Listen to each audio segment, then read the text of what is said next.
today in your testimony that Pearl is running out of money. And it's a bit heartbreaking to hear because Pearl plays such an important role in bringing researchers together in an important facility that is widely regarded as important and crucial to produce knowledge around climate change, the atmosphere, pollutants, and how they interact with the environment. In terms of funding, I know you've had moments in the past in your history since being formed in 2005 where you have been challenged with financially challenged. And so my question to you is twofold. One is, can you shed some light in terms of helping us understand how you have been funded? And secondly, what does sustainable long-term funding look like? So it comes back to my earlier answer. So the initial equipment was bought with CFI funding, and then we had this six-year project grant from the Canada Foundation for Climate and Atmospheric Sciences, which is an organization that no longer exists. Then we had a 6-year grant from the Climate Change and Atmospheric Research Program at NSERC, which was kind of a follow-on from CIFCAS, and that program no longer exists. Those were our two, kind of primary science funding programs. And then, as I mentioned, we had some funding from International Polar Year, from the Arctic Research Infrastructure Fund. We've kind of had regular small amounts of money from the Canadian Space Agency that have helped, and some support from Environment and Climate Change Canada. And then also, we've had funding from NSERC, for example, for an NSERC Create training program in Arctic atmospheric science that funded us for 6 years, from 2010 to 2016, and that really funded students.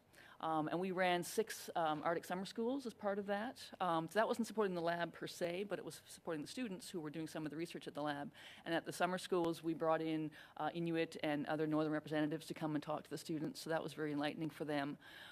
So, in terms of looking forward, we kind of need, programs that will cover the operational expenses of working in the Arctic, right, which is different from working at a university lab down south. So that recognize the cost of transport, and travel, and on-site accommodations that can fund the staff that you kind of need. So that kind of operational funding, we don't.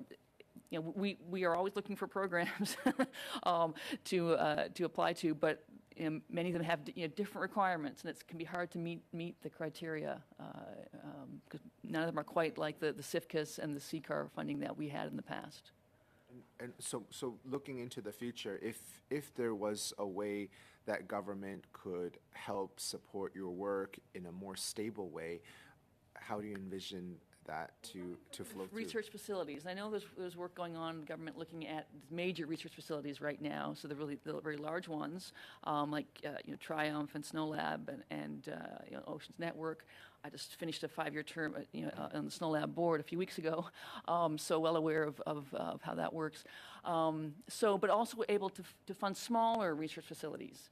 Right. I mean, Pearl is just one, facility. It's a fairly large one compared to some others, but there's an organization called the Canadian Network of Northern Research Operators, which includes several dozen stations across the north.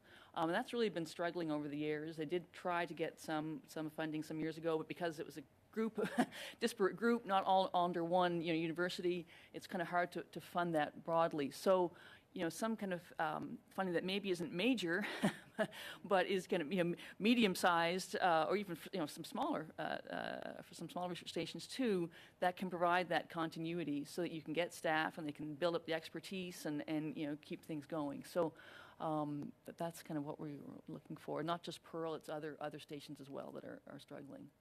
Other countries that are involved in research and in the Arctic, how are there any examples that you can give in terms of how other nations support research labs such as yours or other activities related to better understanding the climate in the north?